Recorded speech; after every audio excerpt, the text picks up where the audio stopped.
the 24th, and he checks into the hotel at about 3 p.m. He stays overnight. He is very much aware that the president and the first lady enter the ballroom at 8 p.m. And it was at 8:40 that he made a decision to rush the ballroom. And thank goodness, law enforcement, the Secret Service, was able to prevent him from getting into that ballroom. He was not injured other than some kind of scrape on his knee. Now, as indicated, these are the weapons that the defendant had on his person. You can see that's a 12-gauge pump-action Mossberg shotgun. It's a .38 semi-automatic. He had at least 3 knives and all kinds of paraphernalia. So any suggestion that he wasn't there to do harm is absurd. We will prove when he purchased these guns. They were purchased in California. Why is that relevant? It is relevant because he crossed interstate lines with those firearms. And those are the firearms that he used on the night of the 25th, or attempted to use at the very least. Now, the manifesto also makes clear about his expected rules of engagement. You know, you can look at it and read it, and it may seem kind of la, but at the end, make no mistake, he says, I am targeting the administration officials. They are my targets, and I'm prioritizing from the top down, the highest ranking from the lowest. And I will not hesitate to get involved in any kind of encounter with anyone who blocks me from the president. Now, finally, let me say one thing. Within days of the president nominating me to be the United States Attorney for the District of Columbia, I was at the scene of a double homicide where one Elias Rodriguez crossed state lines from Chicago with a firearm to commit a felony in the district. He's now indicted for the murder of 2 individuals, Laron Lashivsky and Sarah Milgram, here in Washington. Not long after that, another individual, Ramanullah Lockenwall, crossed state lines, again with a firearm, with intent to commit a felony here in Washington. He traveled from the state of Washington. He is now indicted with the murder of Sarah Beckstrom, a National Guardsman, and the attempted murder of National Guard Andrew Wolf. Today, we have Cole Allen, another individual, charged with crossing state lines coming from California with a firearm with the intent to commit a felony here in the district.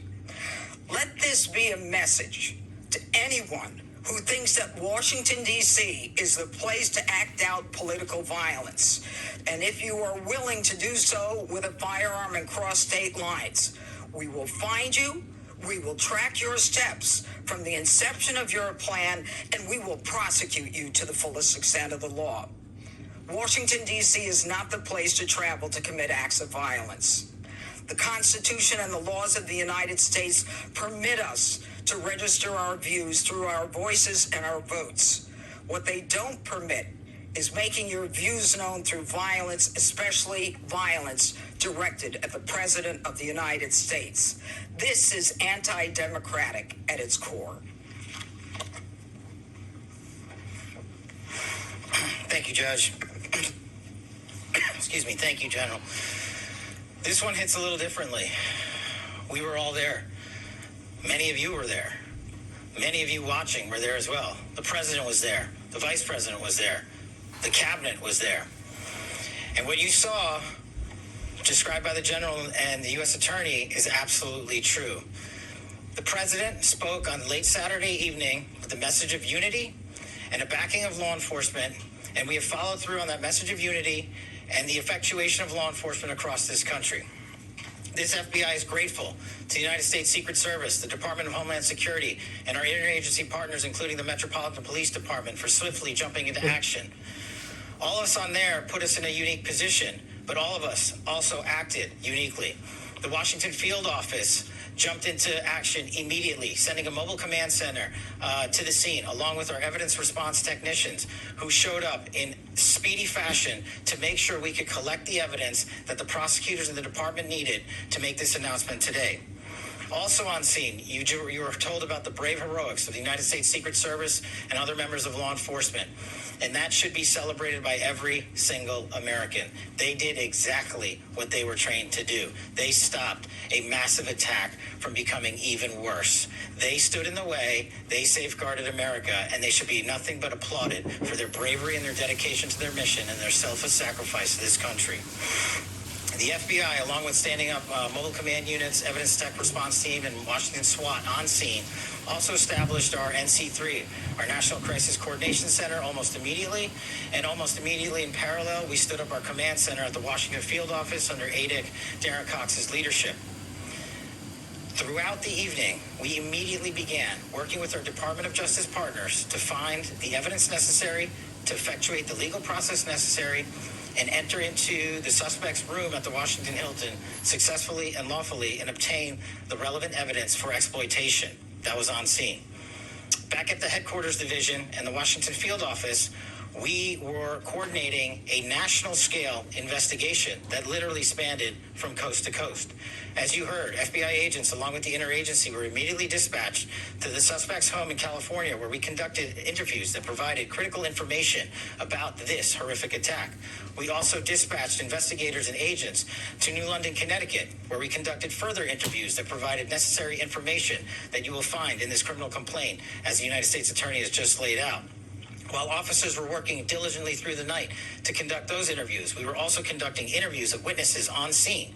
Those interviews are ongoing.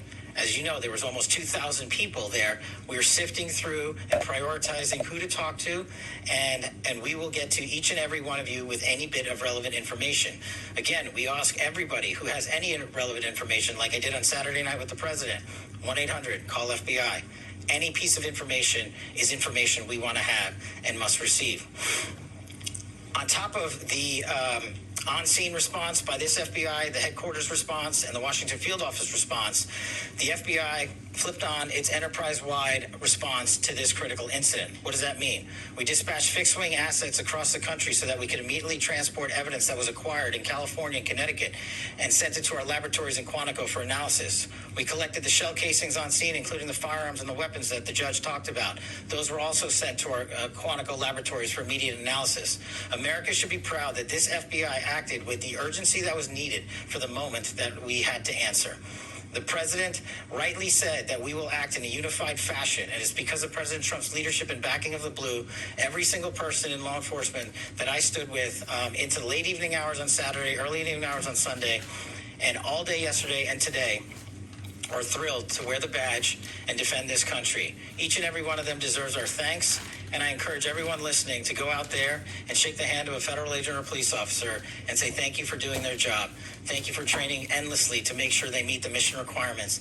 And for me as a director of the FBI, I want to thank our headquarters components for working diligently with our prosecutors and make sure that the American public knows it's not just federal agents that do this work. It's our intelligence analysts, our support staff, our laboratories, our fixed-wing assets, our critical incident response groups, our hostage rescue teams. Agents sprung into action, got out of bed, and haven't slept since. These prosecutors haven't slept since, and I promise you they're not going to be sleeping. They are going to give you every piece of evidence. As the journal said, we will make public, when appropriate, to protect the integrity of this investigation, to make sure that due process is served, and we will meet the highest standards of the Constitution, as we always do. And that is when we will continue to disclose information. I know the public has a yearning for information, but just remind yourself of how much information you have already received, how transparent this administration has been. In less than 48 hours, you know almost every single thing we know. And what we have not told you yet, we will tell you in short order. So once again, from me, as director of the FBI, I want to thank the interagency. I want to thank the United States Secret Service and their director, Mark Wayne Mullen, the Secretary of Homeland Security, the Attorney General of the United States, Attorney Pirro, and ADIC Cox for springing into action on a night that should have been celebrating free speech. But we will be doing it again shortly, as the president said, and we look forward to seeing you all there. Pierre. Two questions, please. Beyond the evidence in what the judge described as the manifesto, what other evidence can you point to that tells us that the president was the primary target of the suspect? So we're a day and a half into the investigation. As we talked about earlier, we were able to get multiple devices from various locations, the hotel room, and also his where he lived in California. We have started that process. There's nothing more that would be appropriate to share at this time until we have thoroughly gone through it, which we're doing, and we'll share that information as appropriate in the future. Second question, go ahead. Beyond the assassination attempts against President Trump, you had someone try to burn down the mansion where the governor lives in Pennsylvania. You had those state lawmakers attacked in Minnesota. You had 2 Israeli embassy staff members murdered in the city here. You had the Charlie Kirk assassination. You had the National Guardsman killed in the city. Can you, each of you, describe the current threat environment and what DOJ's stance is about it? Well, you just described the current threat environment pretty accurately, which is that the political violence and rhetoric has got to stop. And that's something President Trump said right after the incident on Saturday night. It's something that Carolyn Levitt talked about a couple hours ago. It is something that is, when you have a president who and many people in this room, if we're going to be honest about it, have done it as well. They're just as guilty as a lot of people on X. When you have reporters, when you have media just being overly critical and calling the president horrible names for no reason and without evidence, without proof, it shouldn't surprise us that this type of rhetoric takes place. If you look at what it appears that this defendant had in his past, we're talking about somebody who is college educated, who has a job, who is otherwise living his life, and we'll find out more about him, as I expect, in the coming days and weeks. But he chose to do what he did, and so our threat environment is we are ready. I mean, I'm not going to go through what Director Patel just talked about with the way we responded, but this was something that we will always be prepared for, and it's sad that it has to happen, but it's not a new thing, unfortunately. Have you been able to determine whether the gunman fired shots? If so, how many shots he fired, and whose bullet hit the agent? We want to get that right, so we're still looking at that. It appears, and I don't want to overstate because we are still looking at this, that there were five shots that law enforcement fired. We have all the evidence is being examined very carefully and expeditiously, and we'll know more soon. We do believe that, as the complaint lays out, that the suspect, that the defendant fired it out of his shotgun, and we know that happened. But as far as getting into exacting ballistics, I'm not going to do that today because it's still being looked at and finalized. Thank you for taking my question. You personally have called for a construction of this ballroom at the White House. The president has called for this as well. Today, the National Trust president put out a statement, says that they're grateful that everybody's okay, but, and I quote, "We are not planning to voluntarily dismiss our lawsuit, which endangers no one, and which respectfully ask the administration to follow the law. Ballroom construction is continuing unabated until June 5th at the earliest because the injunction is on hold." Where does the Justice Department go from here? And then I have a follow-up on that. Well, we filed a motion today asking the court to do what the plaintiffs refused to do. We absolutely believe that there is no better example of why this ballroom is necessary, aside from all the very positive things the ballroom will bring to this country and to Washington, D.C., than what happened on Saturday night. You guys, many of you all were there. That's one of the only places in D.C. that you can hold an event like that due to its size and the structure of what we need. So we're basically stuck at this point in the city with having an event like that at a hotel. So underneath a ton of hotel rooms. And so the fact that we, aside from the fact that the ballroom is spectacular, it's going to be beautiful, it's going to make this country look great every time it's used, it's also a meaningful safety issue. And so I very much wish that the plaintiffs and their counsel would take a different view. But if they don't, we are going to continue to fight in court like we have been. And hopefully the judges at the D.C. Circuit Court will do the right thing. Are you aware of... Not you, the red. Thank you. Are you investigating connections that Cole Allen allegedly had to left-wing groups? I think one is called the Wide Awakes, reportedly. Yes. Of course we're investigating that. Now you. Are you aware of his video game development past, including a potential shooter-style RPG game? I've seen the news reports that talk about that. I think that the the positive and negatives of this type of case is that there's a lot of people investigating this man right now, including the FBI. But the only investigations that truly matter in the court of law are the ones that Director Patel and his men and women are doing. So we'll wait for them to do that and get an answer. Just really quick, do you know anything about his alleged Christian faith past? Because he said something about it in the manifesto. I have read reports in the news, and I've read reports that say various things regarding his views of Christianity, his views in the past of Christianity, and I'm certainly not going to speak to news reports. I will wait, as I hope all of you would, for the investigation to continue until we actually have answers. Yeah. Just a little technical question. You mentioned that you guys, so far, you think that Allen fired at least one shot.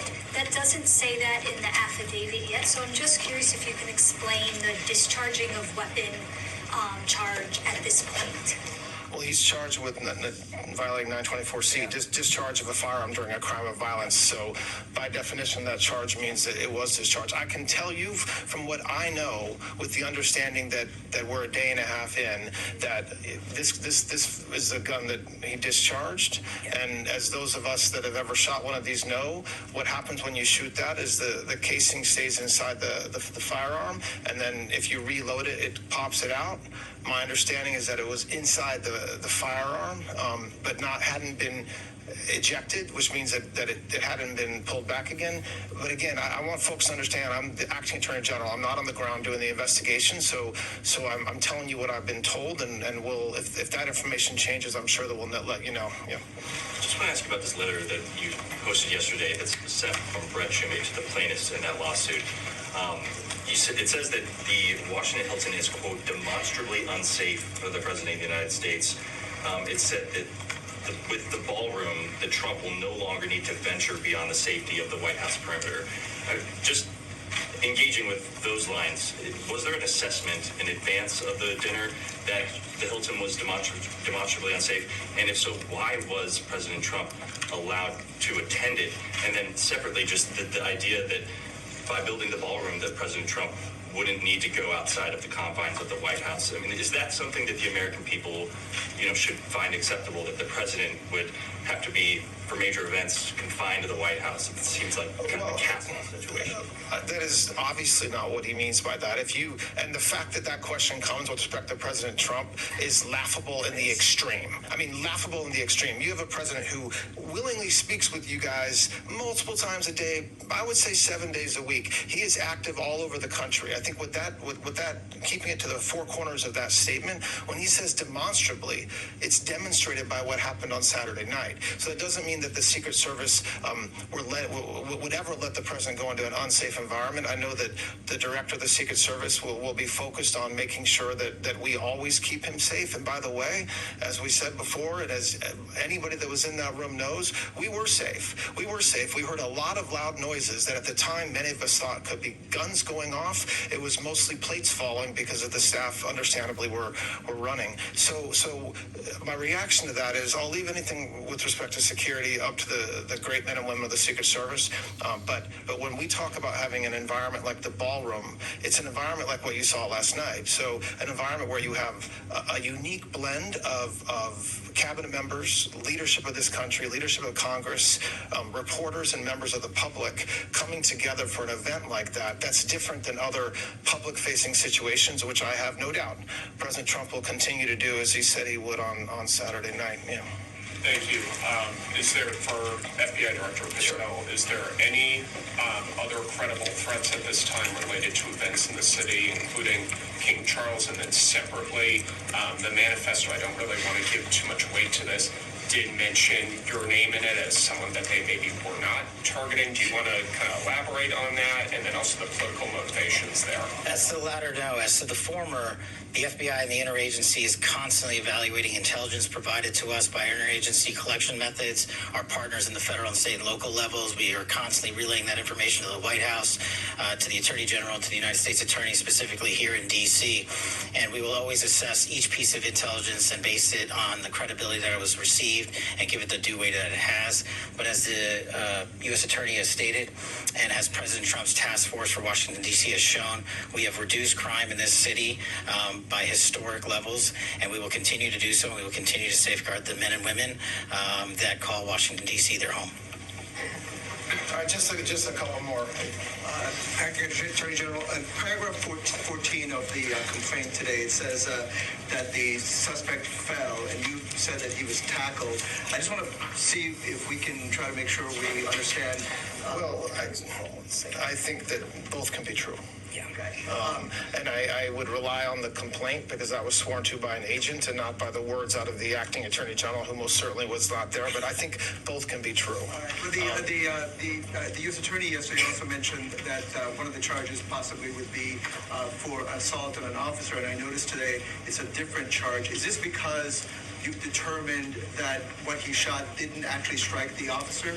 We're still looking at that, and I think that's something that you'll hear about in the coming days as we know the answer to that. It doesn't legally matter in that situation, but you know, when after an event like this happens, not surprisingly, there's initial charges that we consider. Then you have the U.S. Attorney's team and the FBI looking through the evidence and figuring out what's the best thing to do, and that's what you have. Right? Just one more question. Yeah. I have two quick questions. One, All right, two questions. I just wanted to clarify, you said the one officer fired their weapon 5 times. Was that the only officer who discharged a firearm? I want to be very careful in answering that question because this is, when you do ballistics evidentiary collection and research, it is very complicated. So when you fire a bullet, the bullet ends up somewhere. Sometimes you find it, sometimes you don't. And so from that, with that qualifier, we believe right now that there was 5 shots fired from the same firearm. But there's a team of folks looking at this that are experts, and the evidence collection team that were in that area of the hotel where the shots were fired will work all night. They have the evidence they collected, but it's not an exact science from the standpoint that, for example, the buckshot, when that shot, it scatters everywhere. Sometimes it just disappears, actually, depending on where it hits. So you don't have to, hopefully with that qualifier, that's where we are right now. Question about the timeline, sir. Hold on. I just wanted to ask what law enforcement has learned about why he was targeting President Trump.